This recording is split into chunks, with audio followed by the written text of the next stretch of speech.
Matteo Guidicelli at Sara Geronimo nagsalita na tungkol sa scam na nagdadawit sa kanila.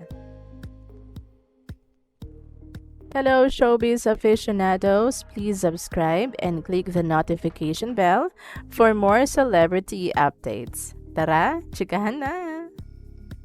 Nagbigay ng babala si Matteo Guidicelli sa publiko na mag-ingat sa mga taong gumagamit ng pangalan nila ng asawang si Sara Geronimo para makapanloko ng mga tao. Sa kanyang X account, ini-reshare ng actor ang screenshot ng isang post na nagsasabing mamimigay ang gobyerno ng ayuda at nakalarawan sina Matteo at Sara. Big scam, please be careful ang caption ng actor.